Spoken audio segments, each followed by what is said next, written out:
Hi everyone, welcome to digital G के classes. तो 2 दिन से क्लास नहीं हो पाई थी। बहुत ज़्यादा दिक्कत हो रही थी, क्लास अपलोड भी नहीं हो पा रहे थे, इवन वॉइस भी नहीं आ रहा था। तो आज आपकी जो ये क्लास है वो स्टार्ट है। और मैंने आपको बोला था कि हम पढ़ने वाले हैं ग्लोब्स के लैटिट्यूड्स एंड लॉन्गिट्यूड्स। और ये जो चैप्टर है वो इसलिए भी बहुत इंपॉर्टेंट है क्योंकि इससे क्वेश्चंस बहुत पूछा गया है। जो भी आप कॉम्पिटिटिव एग्जाम्स की आगे तैयारी करेंगे, जैसे कि आपका भी सीटेट है, आपका केवीएस है, आपका सुपर टेट है, वहाँ पे भी इससे बहुत सारे क्वेश्चंस पूछे हुए हैं। सबसे पहले हम इसको बहुत ही डिटेल में जो भी कैलकुलेशन है, जो भी थ्योरीज है एंड उसको करेंगे। उसके बाद से आप लास्ट में एनसीईआरटी के कुछ क्वेश्चंस एंड जो क्वेश्चंस पूछे हुए हैं सीटेट के उसे करने वाले हैं। ठीक है, तो पहली बार आए हैं तो चैनल को सब्सक्राइब करके प्लीज़ वीडियो को लाइक कर दीजिएगा सो दैट आपको अपडेट मिले। एंड नोट्स के लिए बहुत सारे लोग मैसेज करते हैं, तो आपको व्हाट्सअप नंबर दिख रहा होगा, उस नंबर पे मैसेज करके आप नोट्स भी ले सकते हैं। ठीक है, चलिए स्टार्ट करते हैं। देखिए, सबसे पहले तो इस चैप्टर का नाम ही है ग्लोब्स लैटिट्यूड्स लॉन्गिट्यूड्स। लैटिट्यूड्स का मतलब अक्षांश हो गया और आपका लॉन्गिट्यूड्स का मतलब देशांतर। तो ये आखिर में ग्लोब की जरूरत हमें क्यों पड़ी? क्योंकि जो ग्लोब होता है ना वो हमारे अर्थ का रेप्लिका है, एक ट्रू मॉडल है। क्योंकि देखिए, अर्थ को तो अब लेके हम नई सारी चीज़ें समझ सकते हैं कि हमारा कहाँ पे कंट्री है, ओशन है। ठीक है, तो इसके लिए हम लोगों ने एक मॉडल बना दिया है सेम अर्थ के ही जैसे। ठीक है, उसी सेम प्रोपोर्शन में, सेम रेशियो में यहाँ पर आपको सारे, अब आपने ग्लोब देखा होगा, हम इसको चारों तरफ ऐसे रोटेट कर सकते हैं क्योंकि आप जानते ही हो कि सन बीच में होता है और हमारा जो अर्थ होता है वो इसके पूरे चारों तरफ जो है वो रोटेट करता है। तो इसीलिए हमें ग्लोब की जरूरत पड़ी ताकि हम यहाँ पर सारी चीज़ों को अच्छे से समझ सकें। ठीक है, अब यहाँ पर मैं अभी आपको बहुत सारी चीज़ें बताऊंगी, उससे पहले मैं आपको एक बार अक्षांश बता दूं, जैसे हम बोलते हैं लैटिट्यूड्स। तो यहाँ पर आपको फोटो में दिख रहा होगा कि ये लैटिट्यूड्स, ये देखिए लैटिट्यूड्स का मतलब लेटा हुआ। जो भी ये लेटी हुई लाइंस होती हैं उसको हम बोलते हैं लैटिट्यूड्स। एंड ये जो आपका देशांतर, जिसे हम लॉन्गिट्यूड्स बोलते हैं, जो भी यहाँ पर आपको ये स्ट्रेट लाइन दिखेगा इसे हम बोलते हैं लॉन्गिट्यूड्स। अब इसकी हमें जरूरत क्यों पड़ती है? क्योंकि देखिए, अगर आप कहीं पर जाते हैं, आपने देखा होगा ओला कैब या फिर कुछ ऑर्डर करते होगे, तो आपका एग्जैक्ट लोकेशन आपने देखा होगा ऊपर आता है, आप उसको जैसे ऑन करते हैं आपका एग्जैक्ट लोकेशन फाइंड आउट हो जाता है। वो क्यों होता है? क्योंकि वहां पर हमें इन दोनों चीज़ों की जरूरत पड़ती है। अगर आपके पास लैटिट्यूड्स है, लॉन्गिट्यूड्स है, तो आप किसी भी प्लेस का एग्जैक्ट लोकेशन फाइंड कर सकते हैं। जो भी ये उबर हो गया, आपके जोमेटो हो गया, आपके ओला हो गया, वो सभी इन्हीं सब चीज़ों पे काम करते हैं। ठीक है, अभी आप आगे देखेंगे क्योंकि इससे क्वेश्चंस पूछा हुआ था कि अगर कोई प्लेस है और उसकी एग्जैक्ट लोकेशन फाइंड आउट करनी है तो उसके लिए हमें क्या क्या चीज़ों की जरूरत पड़ती है, अक्षांश एंड देशांतर। प्लस देखिए, ये आपका जो लैटिट्यूड्स है ये इसलिए भी इंपॉर्टेंट है क्योंकि इसी में आपका आता है हीट जोन। अभी हम आगे पढ़ेंगे बट ये थोड़ा सा आपको ब्रीफ देना है। इसमें आपके हीट जोन्स आते हैं, जैसे कि आपका टॉरिड जोन हो गया, आपका टेम्परेट जोन हो गया, आपका जो फ्रीजिड जोन है। अब ये मैंने आपको क्यों बताया? क्योंकि क्वेश्चन पूछता है कि अक्षांश का जो है वो सिग्निफिकेंस क्या है, वो किस लिए इंपॉर्टेंट है, तो वो आपके हीट जोन के लिए। सेम उसी तरीके से जो आपका लॉन्गिट्यूड्स होता है ये किस चीज़ के लिए है, इसका सिग्निफिकेंस क्या है, तो ये आपके टाइम्स के लिए। टाइम, अभी आप देखोगे कि आपका जो टाइम होता है वो आपको कैसे पता चलेगा, वो इसकी हेल्प से। ठीक है, ये दोनों चीज़ें जो मैं आपको यहाँ पर बता रही हूँ ये बहुत बहुत इंपॉर्टेंट है क्योंकि इसी से जो चीज़ें मैं आपको बोल रही हूँ उसको ध्यान से समझना, क्योंकि हर चीज़ यहाँ पर लिखा नहीं होता है बट वो क्वेश्चंस पूछा हुआ है। अब दूसरा, आपको पता है कि हमने इसके पहले वाली क्लास में, जिसने नहीं देखा है तो आप प्लेलिस्ट में जाकर देख सकते हो, ऑलरेडी हमने हिस्ट्री कंप्लीट कर लिया है 6, 7, 8 की। ये भी आप कर सकते हैं, आपको हर दिन जो है डेली शाम को क्लासेस मिलती हैं। अब देखो, यहाँ पर हमने इसके पहले वाली क्लास में देखा कि जो हमारा अर्थ होता है अब वो उसका शेप कैसा है। तो आपको पता है कि जो हमारा अर्थ होता है वो पोल्स पे जो है ना, पोल्स पे वो फ्लैटेंड होता है और बीच में थोड़ा सा बल्ज होता है, मतलब उभरा हुआ होता है। तो ये पूरा प्रॉपर एक बॉल की तरह नहीं होता है, ये गोल नहीं होता है, ये थोड़ा सा ध्रुवों पे चपटा होता है, बीच में से उभरा हुआ होता है। इसीलिए हम इसको बोलते हैं जियोइड, या फिर आप हिंदी में से बोलते हो भूआब। तो ये हो गया आपकी अर्थ की शेप। ठीक है, तो ये आपका पोल्स पे क्या हो गया, चपटा हुआ है। तो ये सेम चीज पूछा होता। अब हमें अर्थ के सारी चीजों को पढ़ने के लिए हमें किस चीज की जरूरत होगी, ग्लोब की। तो ये क्वेश्चन भी पूछता है कि अर्थ का एक ट्रू मॉडल क्या है, तो वो है हमारा ग्लोब। एक रेप्लिका है, एक ये वास्तविक प्रतिरूप है छोटा सा। ठीक है, और ये चारों तरफ ऐसे रोटेट होता है तो हम सारी चीजों को अच्छे से यहाँ पर देख सकते हैं। ये इतना हो गया और यहाँ वही सारी चीजें यहाँ पर लिखी हुई हैं जो कि पूछा हुआ है। ठीक है, अब हमारा ये तो सारा कंप्लीट हो गया है। अब ये हमें पढ़ना है एक्सिस। देखिए, ये एक्सिस है और इसे हम जैसे हिंदी में बोलते हैं अक्ष। अगर यहाँ से एक ऐसे सुई की तरह इसके बीच से जाएगा, यहाँ पर देखिए ऐसे बीच से जाएगा तो ऊपर आपका अंदर से, ठीक है, ऐसे बीच से जाएगा तो ऊपर आपका हो जाता है नॉर्थ पोल एंड नीचे आपका हो जाता है साउथ पोल। अच्छा, पहले ही बता देती हूँ कि ऐसी कोई इमेजिनरी लाइन नहीं होती है, ठीक है, इस चीज़ का ध्यान रखिएगा। जो हमारा अर्थ है उस पर लॉन्गिट्यूड्स, लैटिट्यूड्स, ये अक्ष, ये जो इमेजिनरी लाइन है, ऐसी कोई इमेजिनरी लाइन नहीं होती है। ये हम लोगों ने समझने के लिए ऐसा कंस्ट्रक्ट किया है, ठीक है, ताकि हम चीज़ों को अच्छे से समझ सकें। ये भी चीज़ ध्यान रखना, क्योंकि बहुत सारे लोग फिर सोचेंगे कि अर्थ पे ऐसी कौन सी लाइन है। भाई अर्थ पे कोई ऐसी लाइन नहीं होती है, बट आपको चीज़ों को समझने के लिए खुद से एक इमेजिनरी लाइन्स जो है वो ड्रॉ करनी होगी, ठीक है। तो यहाँ पर जो ये एक्सिस है, यहाँ पर देखिएगा, ये जो बीच से अगर आप ऐसे बीच से ऐसे निकालेंगे तो यहाँ पर बीच में आपका ये एक्सिस हो जाता है और ऊपर आपका नॉर्थ पोल हो जाता है, नीचे साउथ पोल। अभी आपका ये कैसे आया है, तो ये देखो, मान लीजिए बीच में यहाँ पर आप सेंटर पे हैं, तो ये आपका ऊपर वाला जो हिस्सा हो जाता है वो नॉर्थ हो जाता है, नीचे वाला आपका साउथ हो जाता है। एंड आपकी जो सन है, आपको पता है इस साइड से होती है, ईस्ट साइड से, तो ये आपका ईस्ट हो जाता है और ये आपका वेस्ट हो जाता है, ठीक है। तो इस चीज़ को भी ध्यान रखना कि ये जो एक्सिस होता है, यहाँ से आपका ये जो बीच से जो इमेजिनरी लाइन जाती है वो आपका डिसाइड कर देता है, एक ऊपर नॉर्थ एंड नीचे साउथ। तो ये आपका एक्सिस हो गया, ठीक है। तो ये चीज़ें भी हमने पढ़ ली हैं। अब ये तो इमेजिनरी होता है, बट इसको अच्छे से समझने के लिए हमने पढ़ा है। सेम वही चीज़ लिखा हुआ है, देखिए कि एक सुई ग्लोब में झुकी हुई अवस्था में स्थित होती है, जिसे हम कहते हैं अक्ष। ग्लोब पर वे दो बिंदु जिनसे होकर सुई गुजरती है उसे हम बोलते हैं नॉर्थ एंड साउथ पोल। अच्छा, आपको पता है कि जो हमारी अर्थ है वो टिल्ट है, थोड़ी सी ऐसे स्ट्रेट नहीं है, थोड़ी सी टिल्ट है। तो इसलिए हम लोगों ने ग्लोब पे भी देखिए कितना टिल्ट है, तो 23 डिग्री 30 मिनट्स, ठीक है, 23.5 डिग्री 30 मिनट, इतनी वो टिल्टेड है, एकदम स्ट्रेट नहीं है, ऐसे नहीं है, वो थोड़ी सी टिल्ट है। तो ये भी क्वेश्चन पूछता है कि थोड़ी सी झुकी हुई अवस्था में है, कितना है, 23.5 डिग्री, ठीक है। ये एक्सिस के बीच में से जो सुई ऐसे निकल रही है, आपका ऊपर हो जाता है नॉर्थ पोल, नीचे हो जाता है साउथ पोल। तो ये चीज़ हमने इससे क्लियर किया है, क्योंकि आज की जो क्लास है वो रटने वाला नहीं है, समझने वाला है, ठीक है। तो ये चीज़ भी क्लियर हो गया। तो ग्लोब को इस सुई की चारों ओर पृथ्वी के भांति पश्चिम से पूर्व की ओर घुमाया जा सकता है। अब ये क्वेश्चन पूछता है कि आपका अर्थ रोटेट कैसे करता है। तो देखिए, आपका बीच में ये सन है, आपको पता है, और सन के चारों तरफ जो हमारा अर्थ है ना वो रोटेट करता है। बट ये रोटेट किस डायरेक्शन में करता है, तो ध्यान दीजिएगा, वो west to east direction, west to east direction में रोटेट करता है, मतलब पश्चिम से पूरब। बहुत सारे लोगों को पता ही नहीं होता है, वो पूरब से पश्चिम लगा के चले जाते हैं। तो इस चीज़ का भी ध्यान रखिएगा कि आपका जो अर्थ है ना वो वेस्ट टू ईस्ट की तरफ रोटेट करता है, चारों तरफ सन के, ठीक है। इतने सारे पॉइंट्स क्लियर हो गए कि आपका ये एक्सिस क्या है, आपका नॉर्थ पोल, आपका साउथ पोल, ये आपकी इमेजिनरी लाइन है। हमारा जो ये ग्लोब है वो हमारे अर्थ का जो है ट्रू मॉडल है, रेप्लिका है, ये डायरेक्ट क्वेश्चन पूछा हुआ है। जो हमारा अर्थ है वो ध्रुवों पर जो है फ्लैटेंड है एंड बीच में थोड़ा सा बल्ज है, ठीक है। ये सारी चीज़ें क्लियर हो गई। अब ये तो हम लोगों ने सब कुछ पढ़ लिया कि हमारा एक्सिस हो गया, हमारा अर्थ वेस्ट टू ईस्ट की ओर डायरेक्ट जो है मूव करता है।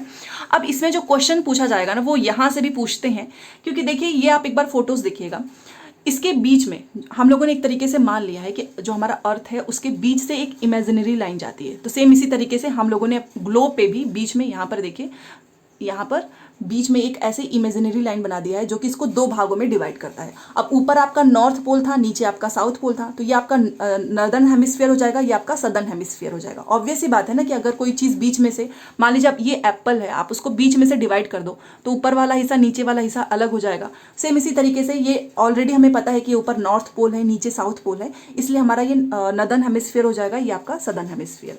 तो इसी तरीके से ग्लोब पे भी हमने एक इमेजिनरी लाइन खींच दी है, बट फिर से इमेजिनरी लाइन अर्थ पे ऐसा कुछ भी नहीं होता है, ये खुद से समझने के लिए है।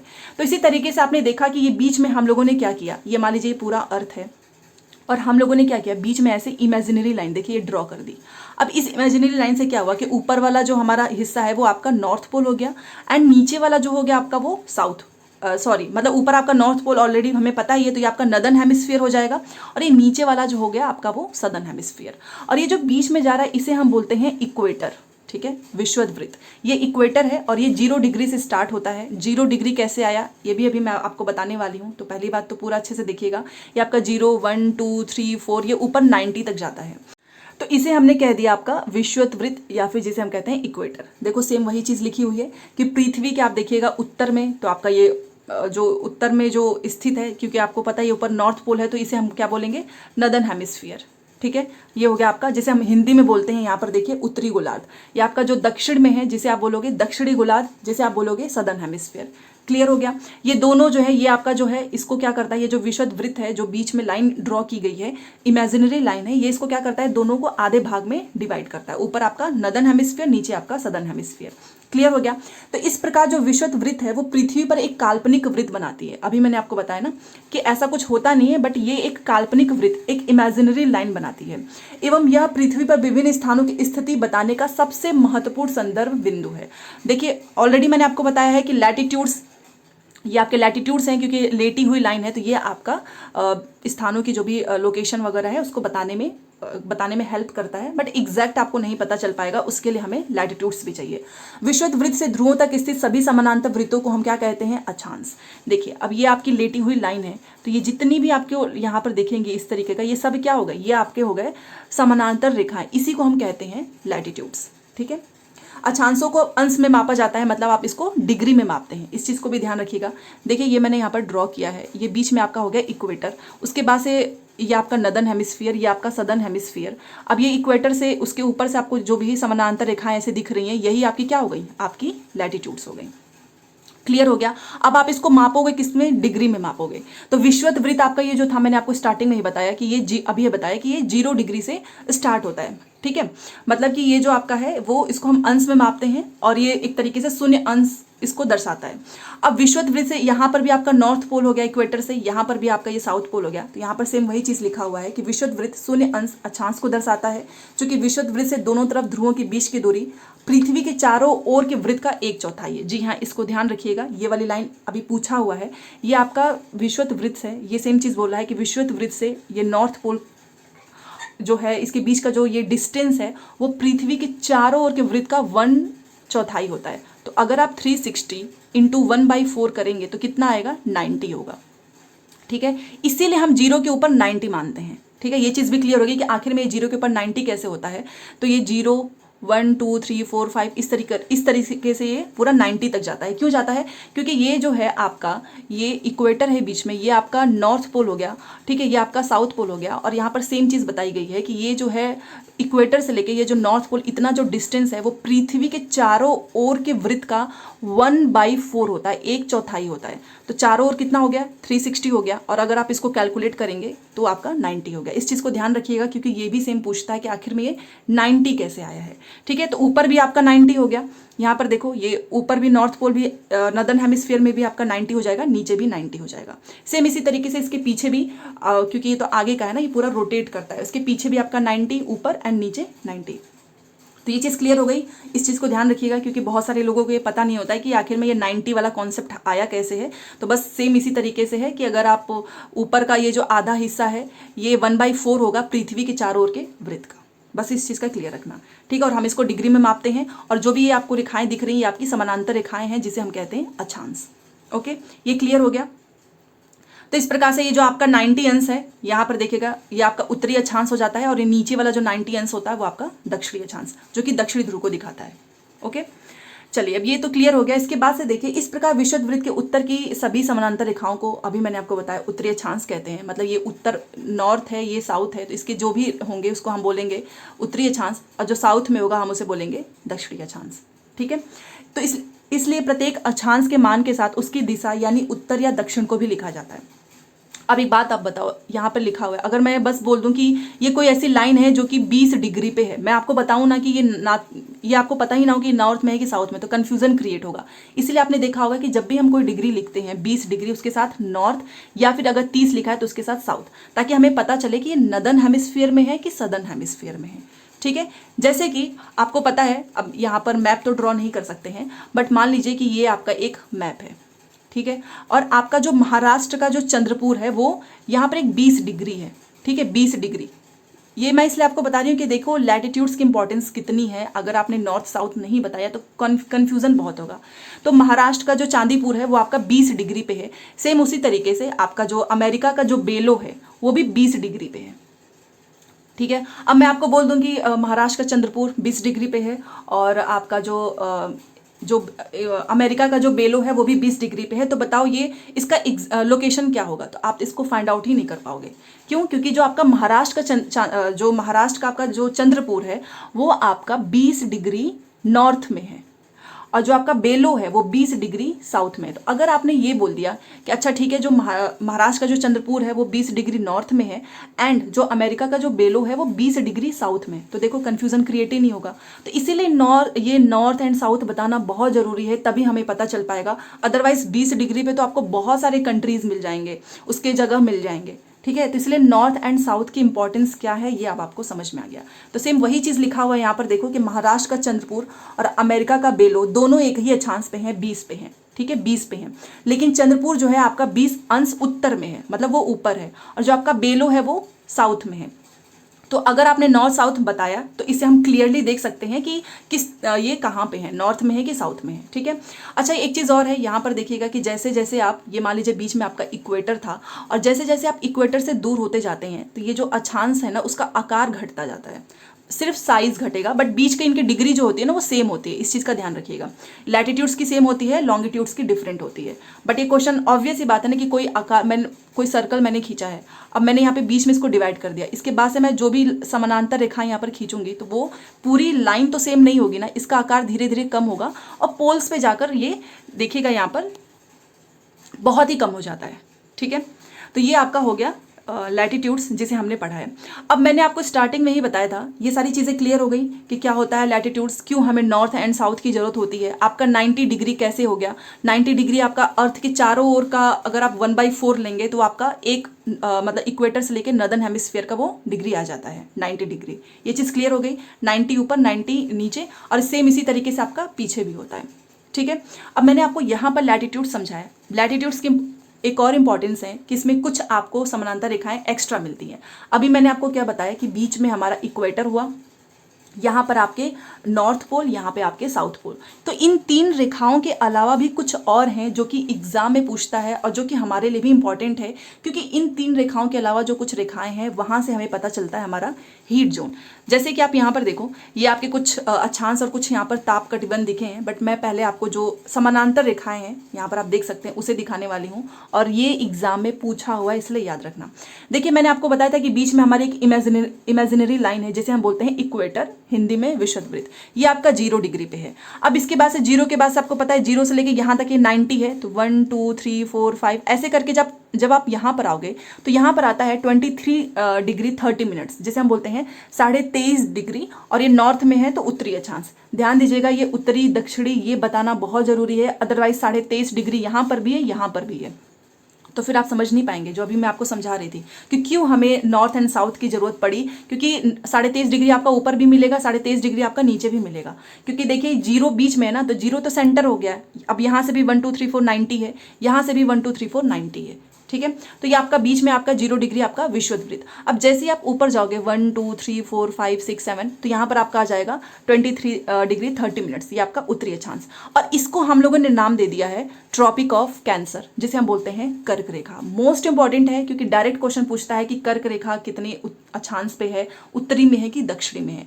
सेम उसी तरीके से आप 0 से नीचे आइए, 0 1 2 3 4 5 6 7, तो जब आप यहाँ पर आते हैं तो आपका फिर से 23.5 डिग्री आता है, बट ये दक्षिणी अक्षांश है। और यहाँ पर जो हम लोगों ने इमेजिनरी लाइन ड्रॉ की है इसे हम बोलते हैं मकर रेखा, ट्रॉपिक ऑफ कैप्रिकॉर्न, ठीक है। तो एक आपका इक्वेटर था ही 0 डिग्री, आपका ये उत्तर ध्रुव था, दक्षिण ध्रुव था, ये हमें पहले से पता था, ये भी याद रखना है क्योंकि उत्तर ध्रुव आपका 90 डिग्री अक्षांश पे है और दक्षिणी ध्रुव भी आपका 90 डिग्री अक्षांश पे है। अब ये 90 डिग्री का कॉन्सेप्ट तो क्लियर हो गया होगा कि अर्थ के चारों तरफ का अगर वृत्त का 1/4 निकालेंगे तो ये इतना जो है आपका वो 90 होता है, ऊपर का भी इतना 90 होता है। तो ये उत्तरी ध्रुव भी 90 डिग्री हो गई, दक्षिणी ध्रुव भी 90 डिग्री हो गई, आपका कर्क रेखा 23.5 डिग्री उत्तरी अक्षांश हो गया, आपका मकर रेखा 23.5 डिग्री दक्षिणी अक्षांश। अब इसके बाद से क्या है वो यहाँ पर देखिएगा, ये हो गया आपका Tropic of Cancer, Tropic of Capricorn, और ये आपका हो गया आर्कटिक सर्कल, जिसे हम बोलते हैं उत्तर ध्रुव वृत्त। ध्यान दीजिएगा, उत्तर ध्रुव वृत्त को हम हिंदी में बोलते हैं आर्कटिक। और यहाँ पे 23.5 के बाद मान लो 24 25 26 27 ऐसे आप ऊपर जाएंगे तो ऊपर आपका आता है 66.5 डिग्री उत्तरी। उत्तरी जरूर बताना क्योंकि यहाँ पर भी सेम नंबर मिलेगा, सेम यहाँ पर भी मिलेगा। तो जो आपका उत्तरी अक्षांश में होगा उसे हम बोलते हैं आर्कटिक उत्तर ध्रुव वृत्त, और जो आपका सदर्न हेमिस्फीयर में होगा उसे हम बोलते हैं अंटार्कटिक, हिंदी में बोलेंगे दक्षिण ध्रुव वृत्त। इसकी वैल्यू होती है 66.5 डिग्री दक्षिणी अक्षांश। इस चीज़ को ध्यान रखिएगा, अदरवाइज आप बहुत कंफ्यूज हो जाएंगे। तो सेम कॉन्सेप्ट हमने यहाँ पे समझ लिया है। अब इसको एक बार यहाँ पर जो लिखा है उसे देख लेते हैं। तो देखिए जो आपका नदर्न हेमिस्फीयर में जो होगा उसे हम बोलते हैं कर्क रेखा, 23.5 डिग्री उत्तरी अक्षांश। जो आपका सदर्न हेमिस्फीयर में होगा दक्षिणी गोलार्ध में, उसे हम बोलते हैं मकर रेखा, 23.5 डिग्री दक्षिणी अक्षांश। आपका जो विषुवत वृत्त के 66.5 डिग्री उत्तर में आपका आर्कटिक सर्कल उत्तर ध्रुव वृत्त है, और इक्वेटर के नीचे आपका सदर्न हेमिस्फीयर में 66.5 डिग्री पर आपका अंटार्कटिक सर्कल है, जिसे हम बोलते हैं दक्षिण ध्रुव वृत्त। तो ये कुछ समानांतर रेखाएं हैं जो कि डायरेक्ट एग्जाम में पूछता है। ठीक है, अब मैंने आपको स्टार्टिंग में ही बताया था कि ये जो लैटिट्यूड्स हैं ये हमारे लिए क्यों इंपॉर्टेंट है, क्योंकि यहाँ से हमको हीट जोन, ये हीट जोन के लिए एक तो लोकेशन के लिए तो है ही। ठीक है, मान लीजिए कोई, मैंने आपको बताया था कि ये लैटिट्यूड्स होती हैं, लेटी हुई रेखाएं होती हैं। ठीक है, लोकेशन के लिए सही होता है, लोकेशन फाइंड आउट कर सकते हो, बट एग्जैक्ट नहीं मिलेगा क्योंकि अगर हमारे पास लैटिट्यूड्स नहीं है। बट जैसे मैंने लैटिट्यूड्स, ये ऐसे लॉन्ग जो रेखाएं होती हैं जो नॉर्थ पोल से साउथ पोल आती हैं, उसे हम बोलते हैं लैटिट्यूड्स। अब ये दोनों जहां पर एक दूसरे को काटती हैं ना, ये लोकेशन जो हो गया वो हो जाता है, हमको एग्जैक्ट लोकेशन मिल जाता है। इसी पे सारी ये ऑनलाइन जो भी आप चीज़ें करते हो ना, ऑर्डर करते हो, सब इसी पे होता है, यहीं से आपका लोकेशन फाइंड करते हैं वो। तो ये लैटिट्यूड्स एंड लॉन्गिट्यूड जहां पर एक दूसरे को काटती हैं, वहां से हमको पता चलता है कि अच्छा ये यहाँ पर किस लोकेशन में होगा एग्जैक्ट। ठीक है, ये तो हमें पता चल गया, ये अभी हमने पढ़ा भी था, बट अभी मैं आपको इसको डिटेल में पढ़ाऊंगी। ये मैंने आपको इसलिए बताया है क्योंकि ये क्वेश्चन एग्जाम में पूछता है कि आपका जो है कोई भी एग्जैक्ट लोकेशन फाइंड आउट करने के लिए क्या सिर्फ लैटिट्यूड्स की जरूरत होती है, अक्षांश की नहीं, हमें लॉन्गिट्यूड्स की भी जरूरत पड़ती है, देशांतर की भी। दोनों के बिना आप एग्जैक्ट लोकेशन फाइंड आउट नहीं कर सकते हैं। ठीक है, अब एक क्वेश्चन ये पूछा है कि जो हीट जोन है वो आपके किस में आते हैं, तो वो आपके लैटिट्यूड्स में आते हैं। यहाँ पर देखिए ये आपके लैटिट्यूड्स में आते हैं, अक्षांश में आते हैं। अब इसको पढ़ते हैं। अभी मैंने आपको बताया कि बीच में आपकी इमेजिनरी लाइन है जिसे हम बोलते हैं इक्वेटर, 0 डिग्री पे है। इसके ऊपर आपका 23.5 डिग्री आपका उत्तरी अक्षांश, 23.5 डिग्री दक्षिणी अक्षांश। तो ये जो ग्रीन वाला आपको हिस्सा दिख रहा है ना, इसे हम बोलते हैं टॉरिड जोन, हिंदी में बोलते हैं उष्ण कटिबंध। क्यों? क्योंकि यहाँ पर सबसे ज़्यादा हीट अमाउंट, मतलब सबसे ज़्यादा गर्मी जो है वो यहीं पर होती है। और वो ऐसा क्यों होता है?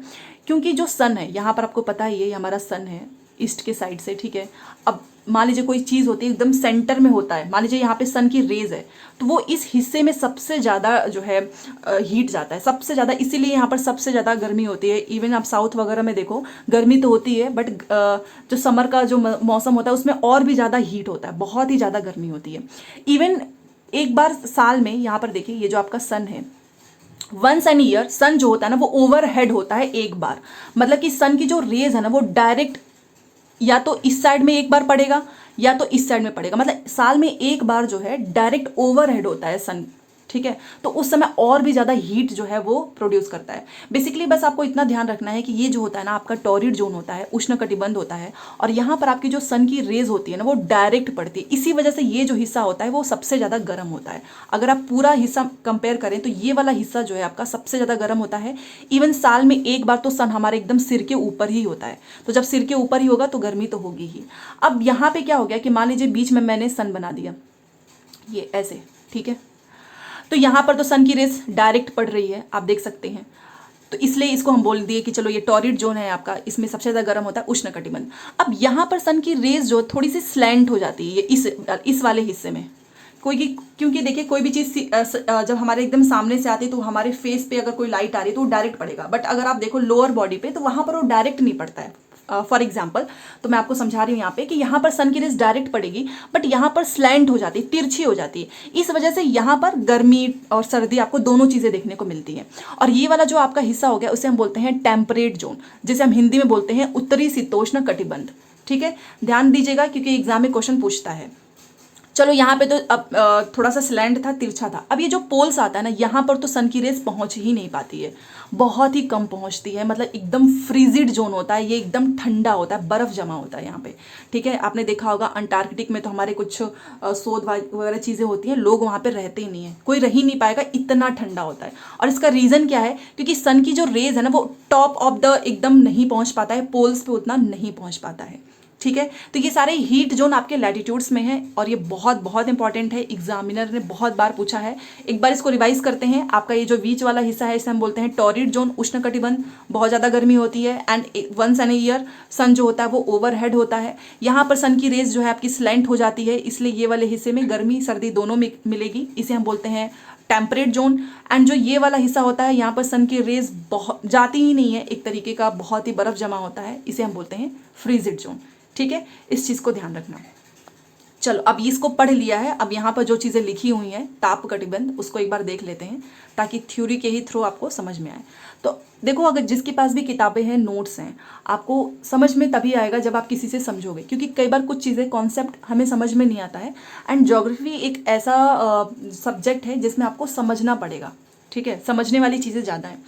तो ये जो आपका ताप कटिबंध हमने देख लिया कि कर्क रेखा और मकर रेखा के बीच के सभी अक्षांशों पर सूर्य वर्ष में एक बार दोपहर में सिर के ठीक ऊपर होता है। ये देखिए, ये जो हिस्सा है आपका वो कर्क रेखा और मकर रेखा, इसके बीच के हिस्से में आपका जो सन है वो once an year overhead होता है। वैसे तो यहाँ पर हमेशा ही गर्मी, मतलब गर्मी तो होती ही है, बट साल में एक बार जो है सन एकदम ओवर हेड होता है। किसके बीच में? कर्क और मकर रेखा के बीच में। ये भी ध्यान रखना, क्योंकि ये कर्क और मकर रेखा के बीच वाले हिस्सों को हम बोलते हैं टॉरिड जोन, उष्णकटिबंध, ठीक है। उसके बाद से आप जब यहाँ पर देखोगे तो मकर रेखा से लेकर, ये मकर रेखा देखिएगा, ये मकर रेखा से लेकर ये जो आपका अंटार्कटिक सर्कल है, इसके बीच का जो हिस्सा है उसे हम बोलते हैं टेम्परेट जोन। एंड कर्क रेखा से लेकर आपका जो ये आर्कटिक सर्कल है, इसके बीच के हिस्से को हम बोलते हैं टेम्परेट जोन, ठीक है। सेम उसी तरीके से आपका आर्कटिक और जो पोल्स है इसके बीच को हम बोलते हैं फ्रीजिड जोन। एंड यहाँ पर अंटार्कटिक और ये आपका जो पोल है इसको बोलते हैं फ्रीजिड जोन। इस चीज़ को भी ध्यान रखिएगा, क्योंकि इसी तरीके के डिफरेंसेस पूछते हैं। तो वही सेम थ्योरी पे लिखा हुआ है कि हम कर्क और मकर के बीच का जो होता है उसे हम बोलते हैं, उसमें सन ओवरहेड होता है एक बार और सबसे ज़्यादा अधिक उष्मा प्राप्त होती है, इसलिए हम इसे बोलते हैं उष्णकटिबंध। कर्क और मकर रेखा के बाद किसी भी अक्षांश पर दोपहर का सूर्य कभी भी सिर के ऊपर नहीं होता है। मैंने अभी आपको बताया ना कि सन जो है वो सिर्फ बीच वाले हिस्से में जाता है, बाकी वो स्लैंट हो जाता है, तिरछी हो जाती है, तो वो सीधी कभी नहीं होती है। इवन जो आपका पोल्स है वहाँ पर तो सूर्य की किरणें बहुत ही ज़्यादा स्लैंट हो जाती है, वही सेम चीज़ लिखा है। तो इस प्रकार उत्तरी गोलार्ध में कर्क एवं उत्तर ध्रुव वृत्त तथा दक्षिण गोलार्ध में मकर रेखा एवं दक्षिण ध्रुव वृत्त के बीच वाले क्षेत्र को कहते हैं, मतलब वहाँ पे तापमान मध्यम होता है, इसलिए हम बोलते हैं शीतोष्ण कटिबंध। सेम चीज़ मैंने आपको जो समझाया है वही बोल रहा है कि कर्क रेखा और उत्तर ध्रुव वृत्त और मकर रेखा और दक्षिण ध्रुव वृत्त, इसका जो बीच वाला हिस्सा है इसमें टेम्परेचर आपका मध्यम होता है, गर्मी सर्दी दोनों होती हैं, इसलिए हम इसको बोलते हैं टेम्परेट जोन। इसको उत्तरी शीतोष्ण, इसको दक्षिणी शीतोष्ण, ठीक है। ये चीज़ भी क्लियर हो गई। उसके बाद से जो ऊपर वाला है आपको पता है, ये जब फ्रीजिड हो जाता है, उत्तरी गोलार्ध में उत्तर ध्रुव वृत्त एवं उत्तरी ध्रुव तथा दक्षिण गोलार्ध में दक्षिणी ध्रुव वृत्त एवं दक्षिणी ध्रुव के बीच का बहुत ज़्यादा ठंडा होता है, क्योंकि ज़्यादा सन की रेस जा नहीं पाती है, इसलिए हम इसे बोलते हैं फ्रीजिड जोन, ठीक है। तो एक बार और बता देती हूँ ताकि कन्फ्यूज़न ना हो। यहाँ से देखिएगा, ये आपका जो है उत्तरी ध्रुव वृत्त से उत्तर ध्रुव और दक्षिणी ध्रुव वृत्त से आपका दक्षिण ध्रुव, इसके बीच में जो है टेम्परेचर बहुत बहुत ज़्यादा कम, इवन यहाँ पे तो सन की रेज ही पहुँच नहीं पाती है, बहुत ज़्यादा ठंडा होता है, सब कुछ एकदम जमा होता है यहाँ पे, ठीक है। ये चीज़ क्लियर हो गया। तो अब आपने देख लिया कि लैटिट्यूड से लोकेशन फाइंड आउट कर सकते हैं। लैटिट्यूड्स में आपकी जो समानांतर रेखाएं हैं वो हमारा जैसे उनका आकार ऊपर बढ़ने पे, पोल्स के साइड बढ़ने में कम होता जाता है। प्लस हमने पढ़ा कि इसमें आपके हीट जोन्स होते हैं, हमने कर्क रेखा, मकर रेखा, हम लोगों ने ये सारी चीज़ें पढ़ ली। अब आता है आपका देशांतर। मैंने आपको स्टार्टिंग में ही बताया था कि जो ये लॉन्ग लाइन्स होती हैं लैटिट्यूड्स होते हैं, सॉरी लॉन्गिट्यूड्स होते हैं, लॉन्गिट्यूड्स, लॉन्ग है तो लॉन्गिट्यूड्स और लेटा हुआ है तो लैटिट्यूड्स, ये चीज़ क्लियर रखना। अब उसमें तो आपने देख लिया कि जो पोल्स इक्वेटर के बीच का जो हिस्सा होता है वो आपका पूरे अर्थ के चारों तरफ के वृत्त का 1/4 होता है, मतलब वो 90 होता है। तो अब ये देशांतर क्या है? देखिए, देशांतर की बहुत ज़रूरत होती है, क्योंकि देशांतर में आपने देखा होगा कि बीच में आपका जो है एक लाइन हमने ड्रॉ की है, जैसे हमने इक्वेटर लैटिट्यूड्स में इक्वेटर को ऐसे डिज़ाइन किया था ताकि हम चीज़ों को समझ पाएँ। सेम इसी तरीके से हमने यहाँ पर भी बीच में एक लाइन ड्रॉ की है 0 डिग्री। ये लाइन ड्रॉ कहाँ से हुआ है? तो ये आपका जो ब्रिटेन में जो ग्रीनविच है, क्योंकि उन्हीं लोगों ने ज्योग्राफी में सारे रिसर्च वगैरह किया था, मतलब उन्होंने ही ये फाइंड किया था, तो उन्होंने अपने ही स्थान से वो जो है एक तरीके का लाइन ड्रॉ किया हुआ है। तो ये आपका बीच में आता है ग्रीनविच, जिसे हम बोलते हैं 0 डिग्री। अब मान लीजिए कि अगर मैं यहाँ पर कोई नंबर ही ना लिखूँ, यहाँ पर 0 डिग्री ही ना लिखूँ, तो ये आपका इधर भी 1 2 3 4 5 180 तक होगा, इधर भी आपका 1 2 3 4 5 180 तक होगा। तो अगर मैं आपको बोलूँ कि मैं यहाँ पर जो है 2 डिग्री पे हूँ और आपको यहीं 2 डिग्री पे हूँ, तो वो 2 डिग्री इधर भी हो सकता है, इधर भी हो सकता है। बट अगर मैं आपको बोलूँ कि मैं 2 डिग्री यहाँ पर वेस्ट में हूँ और यहाँ पे 2 डिग्री ईस्ट में हूँ, तो ये चीज़ क्लियर हो जाएगी। तो बेसिकली इसीलिए बीच में से लाइन भी लेनी पड़ी, क्योंकि अगर बीच में से एक लाइन ले लेंगे तो वो 0 डिग्री होगा, तो यहाँ से नंबरिंग करने में भी आसानी होगी। अब ये वेस्ट और ईस्ट किस कॉन्सेप्ट से आया है? क्योंकि आपको पता है कि जो अर्थ होता है हमारा वो वेस्ट टू ईस्ट की ओर रोटेट करता है, ठीक है, ये चीज़ क्लियर हो गई। तो अब आपको ये चीज़ समझ में आ गया होगा कि लॉन्गिट्यूड्स के बीच में ये जो रेखा जाती है जिसे हम बोलते हैं प्राइम मेरिडियन, इसे हम बोलते हैं प्राइम मेरिडियन 0 डिग्री। ठीक है, अब यहाँ पर 0 से है तो ये 1 2 3 4 5 ऐसे करके यहाँ पे पूरा ये 180 तक जाएगा।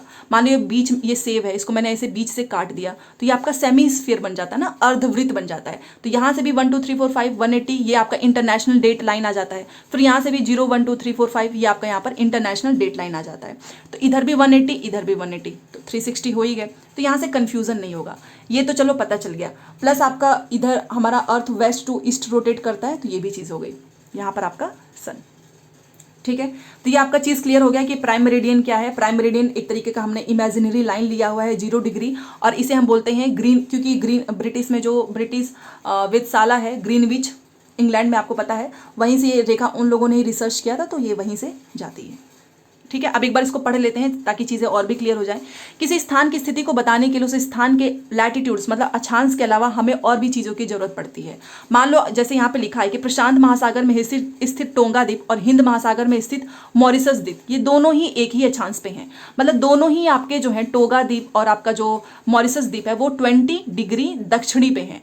अब यहाँ पर 20 डिग्री या 20 डिग्री दक्षिणी पे है तो ये 20 डिग्री यहाँ पे भी हो सकता है और पीछे साइड भी हो सकता है, क्योंकि सामने भी होता है और पीछे भी हो सकता है। तो एग्जैक्ट लोकेशन तो हमें पता ही नहीं चल पाएगा। बट अगर मैं आपको यहाँ से ये बोल दूँ कि ये ईस्ट में है या वेस्ट में है तो चीज़ें और ज़्यादा क्लियर हो जाएंगी।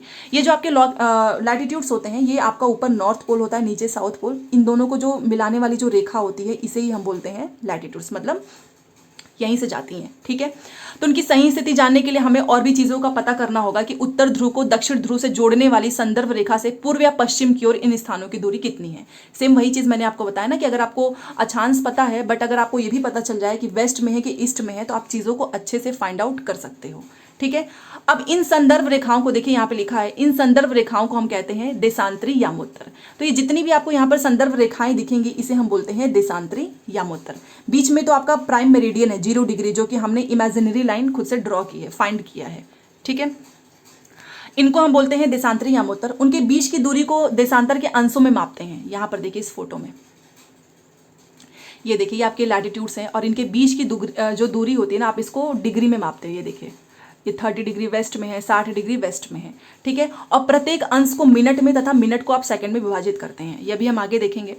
ये अर्धवृत्त हैं तथा इनके बीच की दूरी ध्रुवों की तरफ बढ़ने पर घटती जाती है। इस चीज़ को ध्यान रखना क्योंकि आपसे पूछता है कि जो लॉन्गिट्यूड्स होते हैं वो क्या अर्धवृत्त होते हैं। जी हाँ, मान लो ये पूरा एक सेव है, मैंने इसे बीच से डिवाइड कर दिया, एक पूरा बॉल है, आपने बॉल को बीच में से फाड़ दिया तो आधा हिस्सा इधर आ जाता है, आधा हिस्सा इधर आ जाता है। तो ये आपके क्या हो गए, आपके सेमी हेमिस्फीयर होते हैं, मतलब ये अर्धवृत्त होते हैं। एक चीज़ और है, आप यहाँ पर देखिएगा ये लाइंस तो इनकी जो है वो ऐसे यहाँ पर देखिए ये जितनी भी लाइंस हमने ड्रॉ की है ये हम पोल से ले रहे हैं। ठीक है, ऊपर से ले रहे हैं तो ये पोल्स के पास क्या हो जाता है ना, शून्य हो जाता है। आपने तरबूज वगैरह देखा होगा ना, तरबूज ये बीच में जो ऊपर वाला जो हिस्सा होता है नीचे वाला, वहाँ बीच की लाइंस तो सेम होती हैं बट वो पोल्स के पास 0 हो जाता है। तो वही सेम चीज़ यहाँ पर लिखा हुआ है कि इसमें यहाँ पर देखिए लिखा है कि ये अर्धवृत्त होते हैं, उनके बीच की दूरी ध्रुवों की तरफ बढ़ने पर घटती जाती है। यहाँ पर देखो घट ही रहा है, यहाँ पर देखो, और यहाँ पर शून्य हो जाता है। ठीक है, जहाँ सभी देशांतरी यामोत्तर आपस में मिलती हैं। तो जितनी भी ये देशांतरी यामोत्तर जहाँ से हम खींच रहे हैं, जहाँ पर ये आपस में मिल रहा है, यहाँ पर ये शून्य हो जाता है। ठीक है, अब अक्षांश आपने देखा कि लैटिट्यूड्स हमने देखा कि रेखाओं से भिन्न सभी देशांतरी यामोत्तर की लंबाई समान होती है। हमने अभी देखा ना कि लैटिट्यूड्स में जो उनके आकार हैं वो ऊपर जाने में धीरे धीरे घटते जाते हैं। उसके कंपेयर में जो देशांतरी यामोत्तर होता है उसकी लंबाई समान होती है। मतलब ये जो लंबाई हम खींच रहे हैं ये लंबाई तो समान ही है। अगर आप आगे से भी खींच रहे हो, पीछे से भी ऐसा खींचो तो ऊपर से नीचे तक तो समान ही होगा ना, बट ये पोल्स पे 0 हो जाता है। तो ये चीज़ भी ध्यान रखना कि लैटिट्यूड्स के कंपेयर में जो लॉन्गिट्यूड्स के जो ये देशांतरी जो हम खींच रहे हैं ये इनकी लंबाई समान होती है। ठीक है, इस चीज़ का ध्यान रखिएगा। तो ये क्लियर हो गया कि जो अक्षांश रेखाओं से भिन्न सभी देशांतरी यामोत्तर की लंबाई समान होती हैं, इसलिए इन्हें सिर्फ मुख्य संख्याओं में व्यक्त करना कठिन था। ठीक है, तब सभी देशों ने, जो मैंने अभी आपको बताया, निश्चय किया कि ग्रीनविच जहां ब्रिटिश राज की वेधशाला स्थित है, से गुजरने वाली यामोत्तर से पूर्व और पश्चिम की ओर गिनती शुरू की जाए। इस यामोत्तर को हम कहते हैं प्रमुख यामोत्तर प्राइम मेरिडियन। इसका मान 0 डिग्री देशांतर है तथा यहां से हम 180 डिग्री पूर्व तथा 180 डिग्री पश्चिम की गणना कर सकते हैं। अब यहाँ पर क्या हुआ कि देशांतरी ये जितने भी हैं ना, इनकी लंबाई समान है। अब आप इसको सिर्फ संख्या में बता दो 1 2 3 4, तो कंफ्यूजन क्रिएट होगा, क्योंकि 1 2 3 4 आपका इधर भी होगा, 1 2 3 4 इधर भी होगा। तो जिसने फाइंड किया, रिसर्च किया, ग्रीनविच आपको पता ही है, ब्रिटिश राज की वेधशाला जहाँ पर स्थित है, तो वहां से गुजरने वाली बीच से एक रेखा इन लोगों ने खींच दी। अब जैसे ही मैंने लाइन खींचा तो हमारा डिवाइड हो गया, 180 इधर भी, 180 इधर भी। फिर हम लोगों ने क्या किया कि वेस्ट और ईस्ट का भी नाम दे दिया। अब कंफ्यूजन ही नहीं होगा। अब मैं अगर आपको बोलूंगी ना कि यहाँ पे 20 डिग्री, तो आप ये नहीं बोलोगे कि अरे 20 डिग्री इधर भी है इधर भी है, क्योंकि मैंने उसके साथ आपको बोल दिया है 20 डिग्री वेस्ट, तो आपको इधर ही देखना होगा। ठीक है, इसलिए ये सारी चीजें खोजी गई हैं, क्योंकि मन में तो ये आएगा ना कि भाई ऐसा क्यों किया गया है। इसीलिए किया गया है क्योंकि आपका 180 इधर भी आएगा, 180 इधर भी आएगा, और बीच की जो लाइन होगी उसको हम बोलते हैं प्राइम मेरिडियन। 0 डिग्री, 0 डिग्री से गिनती स्टार्ट होगी। ठीक है, ये चीज़ क्लियर हो गया। जो चीज़ अभी मैंने आपको समझाया सेम वही चीज़ लिखा हुआ है। तो हम इसको कहते हैं प्राइम मेरिडियन। 0 डिग्री है और 180 डिग्री आपका पूरब एंड 180 डिग्री आपका पश्चिम।